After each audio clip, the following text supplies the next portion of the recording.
Berjumpa kembali dengan saya, Hasiholan Siagian dalam acara Dialog dari Hati ke Hati dalam edisi pandemi. Saat ini kita sedang berada di Wisma atau Kolese Hermanum, sebuah kolese yang sangat legendaris untuk Serikat Yesus. Kita akan berbincang-bincang dengan Romo B.S. Mardi Atmaja. Saya menyapanya sebagai Romo Mardi. Apa kabar, Romo? Baik, terima kasih. Sehat juga pada masa new normal ya. Iya. Romo, ini sekarang kita ada di Wisma Kolese Hermanum ya. Betul. Kalau boleh tahu apa makna nama kok disebut Kolese Hermanum, Romo? Kolese Hermanum Iya. berasal dari pelindung kami. Oh gitu ya. Namanya Herman Bouwens. Siapa dia itu, Romo? Dia seorang frater Belanda yang pada zaman Indonesia mulai merdeka tahun 48 dan sebagainya, itu bekerja di Mundilan. Oh, yang terkenal itu ya, di Mundilan itu ya? Iya, dan pada waktu itu ada sekelompok orang yang memanggil para pastor, dan salah satu wakilnya itu seorang Romo biarawan Indonesia. Masih muda pasti ya? Pasti masih muda.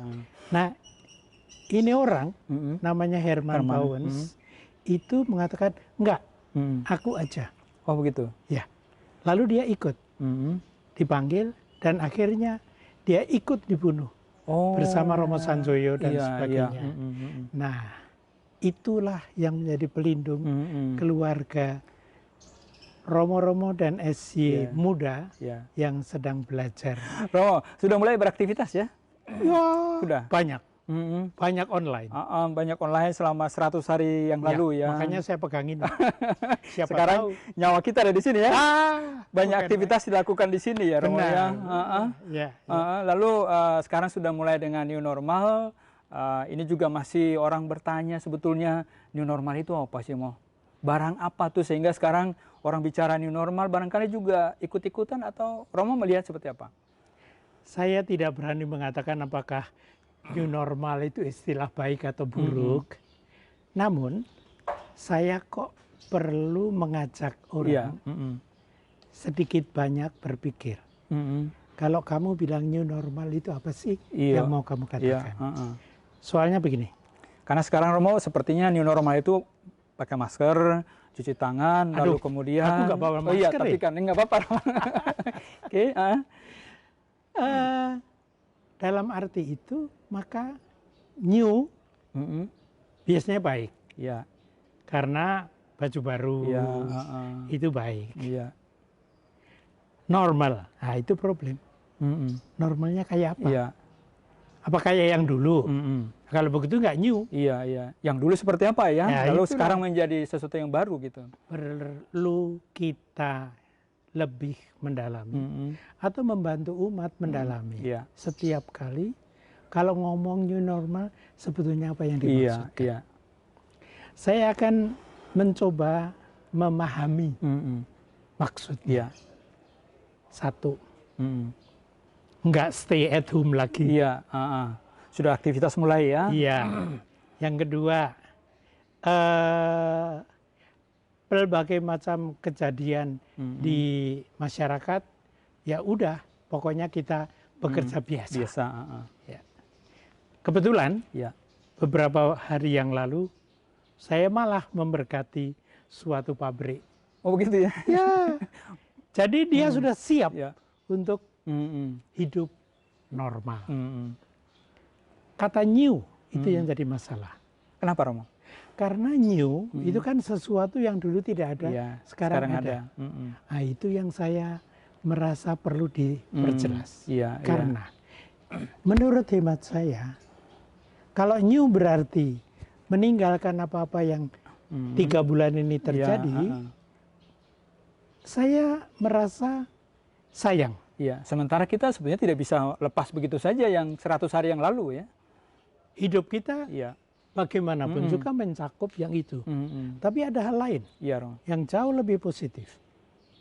Yaitu, apakah Anda pernah mendengar selama 3 bulan ini ada demo-demo yang merusak toko? Nggak Belum, ada kan? nggak ada. Jangan bilang belum. Ini new yang baru. Ya. Tapi dalam arti itu, Ya. itu sesuatu yang bagus. Mm-mm. Yaitu bahwa kita berpikir mengenai 3 bulan.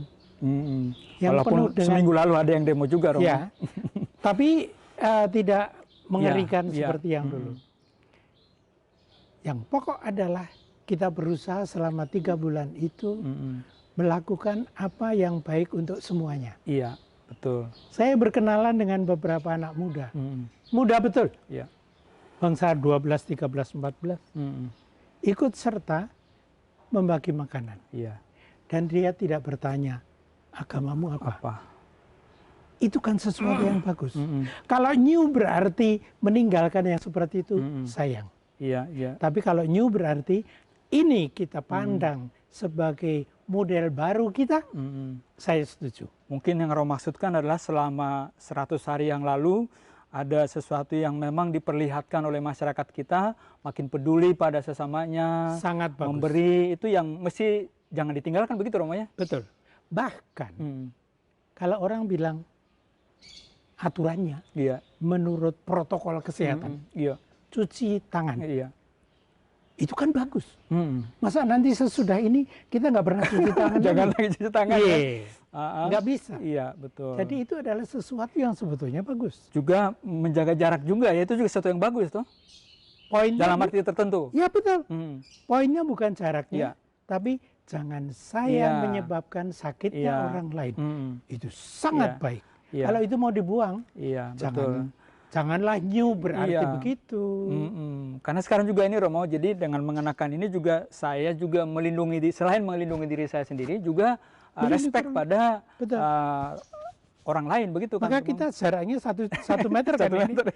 Ini Begitu penting. ya. Saya 1 meter cukup baik. Iya, cukup baik Romo. Jadi Iya. karena situasi juga sudah makin membaik begitu Ada ya. poin lain. Iya. Yang saya lihat merupakan suatu peristiwa yang sangat bagus pada 3 bulan ini.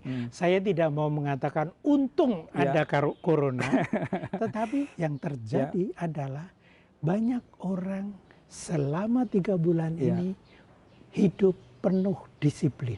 Mm-mm. Saya ingin Boleh contohnya Romo, apa Romo? Yang paling disiplin diperlihatkan orang. lalu lintas.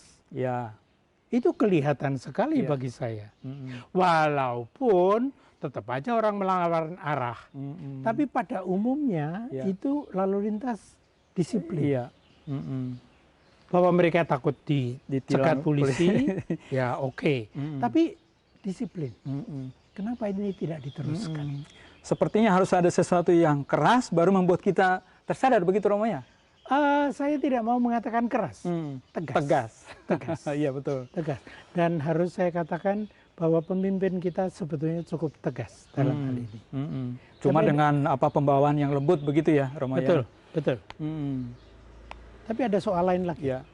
yang menurut hemat saya sangat penting, Mm. yaitu bahwa yang kita lakukan itu demi kebersamaan, Samaan.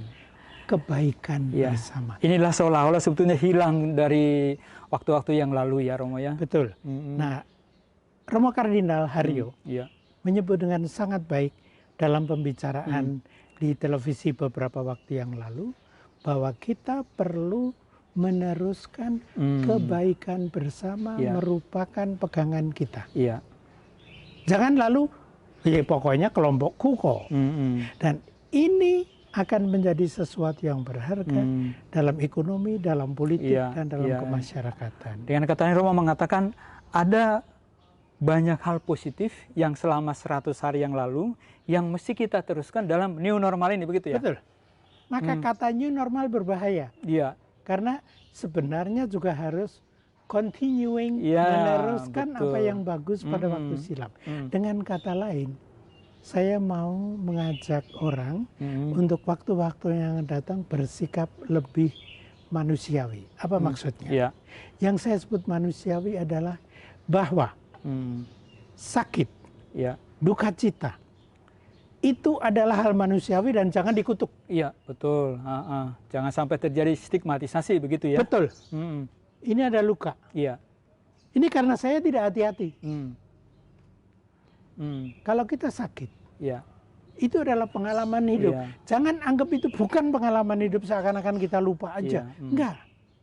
Nah, menerima kehidupan yang silam dengan sikap yang positif adalah sesuatu yang harus kita lanjutkan. Iya, Romo, kalau kita mendengarkan juga himbauan dari Presiden Joko Widodo belum lama ini bahwa kita mesti berdamai dengan situasi seperti sekarang ini, bagaimana kita bisa memahami berdamai, beradaptasi, bertransformasi? Menurut Romo seperti apa? Damai itu bahasa Inggrisnya peace ya. Peace, ya betul. Yang saya kira dimaksudkan adalah bahwa kita jangan panik. Kita jangan terlampau bingung. Kita jangan terlampau huru-hara. Ya. Tapi mempertahankan kedamaian antara kita satu sama lain, jangan bersaingan dan seterusnya. Enggak. Bukan itu yang dimaksud ya? Daerah-daerah juga jangan bersaingan dalam hal laporan, apa itu namanya? Laporan siapa berapa banyak yang diperiksa dan mati dan sembuh. Berlomba-lomba di situ ya. Itu lomba-lomba. Ada banyak ya. Menurut saya enggak perlu. Kita melihat realitas saja. Kalau memang daerahku 200, 200. Karena mati itu kelihatan. Iya, ada faktanya ya. Ada fakta. Tapi saya kira ada sesuatu yang lebih dalam. Iya. Apa itu? Kalau kita kehilangan Bapak Ibu, duk, dan ini sangat sedih. Iya, betul. Kacau balau. Ditambah kehilangan suami atau istri, kehilangan anak. Saya baru saja ketemu dengan seorang saudara, kehilangan bapak dan ibunya, habis itu mertua, dan habis itu anak. Dalam waktu yang singkat ya? 5-6 bulan, cukup singkat itu. Ya. Ini tidak damai hati. Nah, salah satu yang sangat berharga dalam himbauan tadi, maupun dalam himbauan para pemimpin religius adalah jaga kedamaian hati. Ini amat sangat penting. Oleh sebab itu, saya kira kita boleh belajar dari Tuhan Yesus. Yang ketika para murid amat sangat risau. Ketika gurunya ditangkap, dibunuh, bukan, dibantai. Selang beberapa hari, sangat risau. Galau bahasa anak muda sekarang ya. Bukan lebih dari galau ya. Ya, lebih. Dan lalu Tuhan Yesus datang, apa yang dikatakan? Damai bagimu. Jadi, damai itu bisa merupakan istilah politis, bisa mempunyai istilah kultural, bisa menjadi kultur ekonomis, bisa menjadi teori filsafat.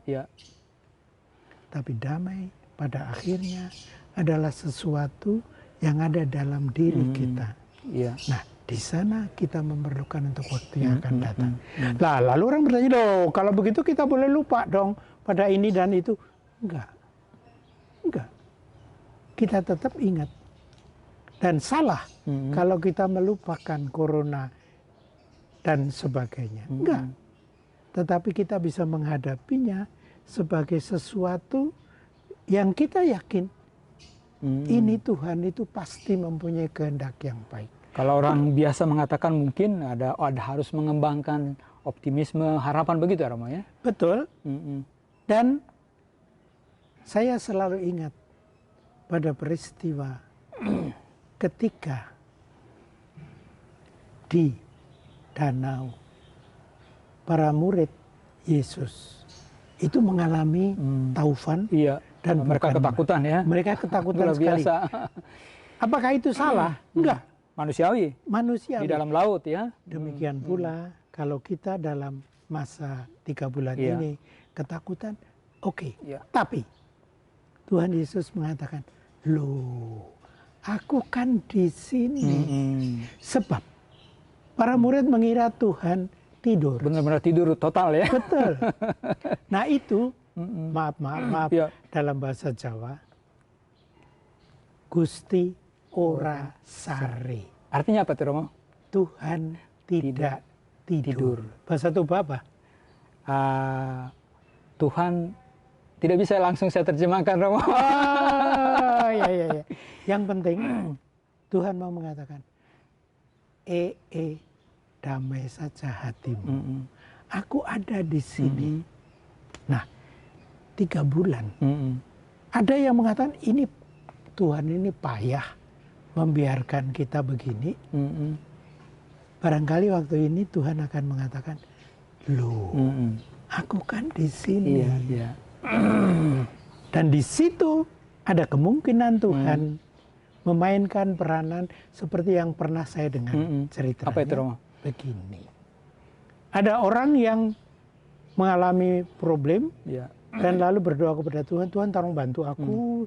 Ini aduh rumahku kebakaran. Oh, saya bantu. Tapi tetap aja rumahnya kebakaran. Ada orang yang datang membawa 1 ember untuk membersihkan. Dia bilang, itu 1 ember nggak bisa bantu. Yang lainnya datang lagi untuk membawa pompa untuk membersihkan gini dan gitu. Itu nggak bantu. Dan akhirnya orang itu mati. Dan dia sampai ke surga bertanya kepada Tuhan, apaan sih? Tuhan janji mau membantu. Iya, saya bantu. Mana bantu? Loh, bukannya saya sudah mengirim air? Iya. Mana? Loh, kemarin itu ada orang membawa air. Itu kan utusanku. Nah, ini yang mau saya lihat sekarang. Dokter, perawat adalah utusan-utusan Tuhan yang bukan main. Saya kenal 1-2 dokter dan perawat yang harus meninggalkan keluarganya. Selama berbulan-bulan. Selama berbulan-bulan. Dan itu sebetulnya simbol dari kita tidak melihat yang menolong itu ternyata hadir ya Romo ya? Betul. Tuhan hadir dalam diri orang-orang ini. Saya harus mengatakan, aku yakin Tuhan membantu. Dan jangan bilang Tuhan waktu itu membantu. Tuhan juga akan membantu seterusnya. Walaupun dengan cara yang dia tentukan. Iya. Romo, ini kita sudah masuk ke fase berikut. Disebut sebagai tadi new normal itu. Romo Mardi pernah mengatakan kita kembali back to basic gitu ya. Kira-kira apa maksudnya Romo dengan istilah itu? Maksud saya bahwa yang tadi saya katakan kita belajar dari yang silam. Bahwa kita hidup dalam kebersamaan. Bahwa kita saling membantu. Bahwa kita mengusahakan bonum komunal. Ini adalah sesuatu yang merupakan basic dalam hidup kita. Maka salah satu dari basic adalah yang kita katakan akhir, yaitu bahwa kita percaya pasti Tuhan membantu. Itu juga basic. Salah satu basic yang saya amati terjadi dalam 3 bulan ini adalah Bapak, Ibu, anak bergaul jauh lebih akrab sekarang. Di rumah ya. Betul. Coba dulu bapak-bapak mengatakan aku sibuk mencari uang, kan juga untuk kalian. Ibu-ibu sibuk, wanita Katolik atau entah apapun juga, itu juga untuk kita bersama. Betul. Dan anak-anak diserahkan pada televisi. Atau siapapun juga. Nah, selama 3 bulan ini mereka menjadi satu persekutuan yang lebih akrab. Itu sangat merupakan gereja kecil, basic, masyarakat kecil, basic. Ini erat berkaitan dengan sesuatu keprihatinan saya. Apa itu Romo? Sekolahan. Sekarang kan orang bingung, sibuk sekali mau membuka kembali persekolahan. Ya. Kenapa? Karena kalau tidak, anak-anak tidak mendapat pendidikan yang cukup. Dari satu sisi, di Keuskupan Agung Jakarta ada gerakan Ayo Sekolah, Ayo Kuliah. Itu tidak jelek, bahkan bagus. Apalagi kalau membantu. Saya kenal beberapa persekutuan komunitas yang membantu anak-anak miskin untuk sekolah dan sebagainya. Itu bagus. Tapi ada satu yang tidak boleh kita lupakan, erat berkaitan dengan back to basic. To basic tadi ya. Pada akhirnya pendidik perdana adalah bapak dan ibu. Di rumah. Di rumah. Siapa yang pertama kali ngajari bilang apa? Terima kasih. Siapa itu? Bapak atau ibu? Atau kakak? Siapa yang bilang? Bilang dulu, minta anu, minta itu. Siapa yang mendidik itu? Bapak, ibu, dan seterusnya. Diajarin berdoa pun di rumah juga gitu kan, dengan bapak dan ibu juga gitu ya. Betul. Tentu saja berkali-kali ada orang yang mengatakan si ibu itu bawel banget. Iya. Kalau ibu tidak bawel, siapa yang ngajari? Anak-anak sembahyang, betul. anak-anak begini dan begitu. Enggak. Iya. Yang penting adalah back to basic bagi saya. Iya. Yang sangat penting kita pelajari dari seluruh pendidikan masa 3 bulan ini, betapa keluarga merupakan suatu komunitas yang sangat penting dalam hidup gereja, dalam hidup beragama, dalam hidup lintas agama, maupun dalam hidup kemasyarakatan. Dalam konteks kita sekarang juga masih juga belum semua keuskupan mulai dengan misa ibadah di gereja gitu ya Romo ya. Masih juga di rumah dengan live streaming dan segala macam. Keluarga juga menjadi berliturgi bersama di situ. Bagaimana kita melihat mungkin istilahnya terlalu berat, eklesiologinya seperti apa itu Romo? Kaitannya juga nanti dengan liturgi kita. Iya. Karena kita sekarang melihat televisi, melihat laptop dan segala macam. Bagaimana Romo? Saya teringat betapa banyak dulu 4, 5, 6 bulan yang lalu orang mengutuk yang namanya HP. Mengutuk? Mengutuk.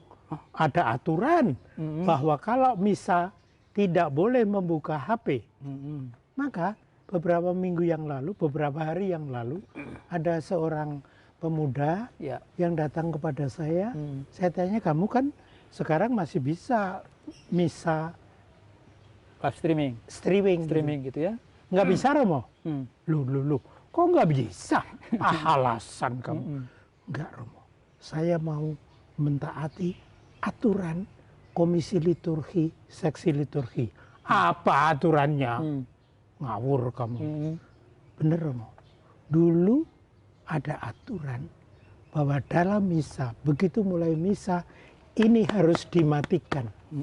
Nah kalau sekarang ini dimatikan, saya mau misa online bagaimana? Dan memang jadi lelucon juga Romo. Jadi begitu mulai live streaming, HP-nya dimatikan, ya sudah langsung tidur. Dan lalu nanti hanya ditutup dengan apa istilahnya? Doa batin. Komuni rohani. Ya. Nggak, di situ saya ingin dalam rangka new normal mengajak siapapun juga untuk back to basic, juga dalam hal doa, juga dalam hal liturgi. Back to basic, jangan pada permukaan. Coba kita lihat, ini daun. Iya Romo. Ini juga daun. Oh, nggak kelihatan ya? Ini juga daun, yang kecil ini. Iya. Yang gede daun. Daun juga. Saya ingin bahwa juga dalam hal liturgi berbagai macam kemungkinan dibuka. Iya. Jangan terlalu kaku juga begitu ya Romo ya, bahasanya begitu ya. Contoh yang jelas itu antara Anda dan saya. Apa bisa orang Batak misa tanpa nyanyi?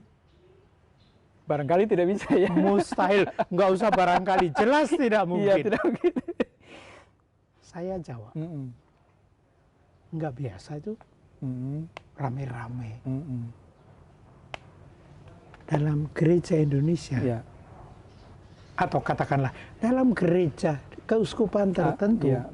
Sekarang ini orang Tapanuli dengan orang Sarawak Ya, ya. atau orang Magelang jadi satu. Jadi satu. Kalau ini tidak ditampung, maka akan menjadi suatu problem.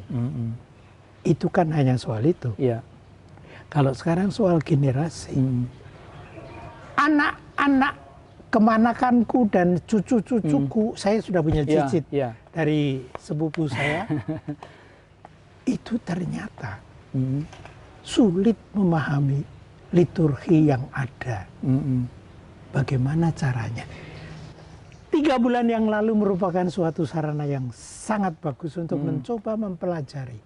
Jadi kalau begitu, sembahyang dan sembahyang itu dapat beraneka warna. Oleh sebab itu, salah satu dalam new normal nanti, saya kira siapapun juga petugas paroki, dari sudut liturgi, dari sudut komunio, persekutuan, dari sudut diakonia, pelayanan, dari sudut kerigma, perlu perlahan-lahan membaca kembali berbagai macam kebutuhan umat. Apa sih bentuknya orang muda untuk membangun komunio? Itu lain loh dari saya. Betul, zamannya eranya sudah berubah sekali ya. Pengajaran. Pasti juga ke rumah. Itu sekarang tidak mudah. Iya. Memberi pelajaran kepada anak-anak kecil. Saya kira bahkan banyak di antara frater sekarang itu mempunyai semacam pertanyaan. Apa sih itu artinya? Itu pada hemat saya, kalau mau membuat new normal, maka yang salah satu yang new adalah flexibility. Iya, betul. Dan sebenarnya, sorry to say, banyak sekali buku-buku ritual rumah sangat fleksibel. Kalau Anda membaca, saya mempunyai di sini rekaman dari buku liturgi rumah. Itu senantiasa ada bisa begini, bisa begitu, bisa begini, bisa begitu. Lah kok di beberapa tempat sekarang harus begini, harus begitu. Paus Fransiskus pun memberikan teladan ya. Benar. Iya kan? Benar. Paus Fransiskus juga terbuka pada sejumlah pembaruan. Itu paus yang mungkin menjengkelkan banyak orang. Masa Kamis Putih baru pertama kali menjadi paus, dia tidak misa di tempat yang semestinya tapi di penjara. Betul. Itu kan, ini kan salah satu contoh bagaimana dia memperlihatkan fleksibilitas itu ya Romo ya. Benar. Benar. Romo, sekarang kita new normal, lalu kemudian transisi dan segala macam. Besok juga sepertinya ada gelap juga, ada terang juga. Lalu bagaimana kita masuk ke sana, Romo?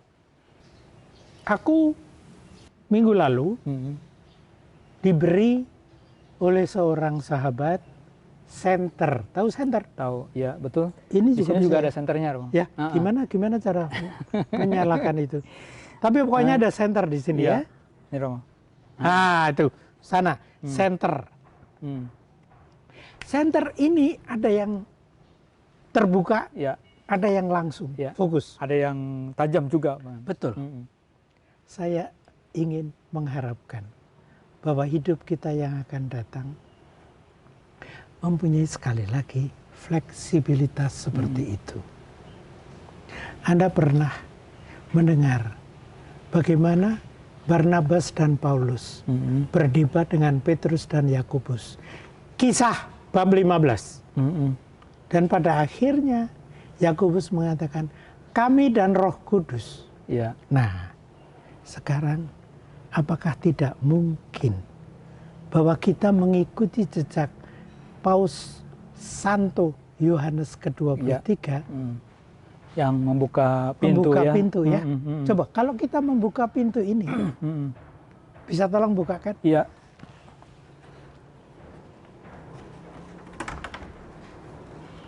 Nah, kalau kita membuka pintu ini, lalu ada suatu ruang luas. Bagaimana kalau gereja kita membuka hati, ruang yang luas, seperti Tuhan itu hatinya begitu mempunyai luas. luasan yang luar biasa. Maka dari itu, baktian kepada hati Yesus yang Maha Kudus adalah sesuatu yang sangat berharga ketika dia mengatakan, datanglah kepadaku kamu sekalian yang letih lesu dan berbeban berat. Saya tidak ingin bahwa Anda mempunyai beban berat, tapi beban berat itu kadang-kadang benar-benar hadir. Dan kita harus mikul sama-sama sekarang. Betul, ya Romo ya. Gak boleh sendirian, bersama dengan orang di sekitar kita, warga di sekitar kita, begitu Romo ya. Saya mau mengulang yang dikatakan Romo Kardinal Suharyo. Hidup bersama, bekerja bersama. Saya teruskan, berkat Roh Kudus yang diberikan kepada kita.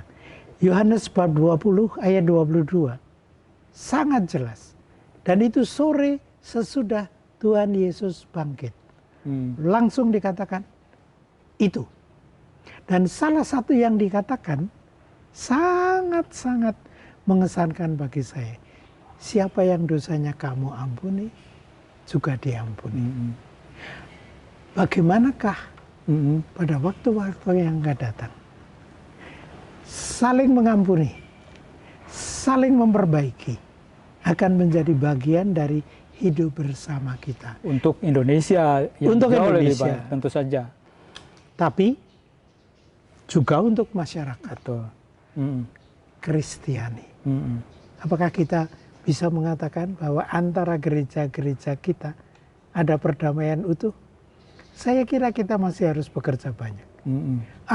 Itu kok kita berpikir jauh. Apakah antara dikenat satu dengan dikenat lain, antara komisi satu komisi dengan yang lain, komisi lain. Nah, ada satu lagi. Antar sekolah satu dan sekolah yang lain. Siapa antara yang tarekat satu dengan tarekat lain? Betul.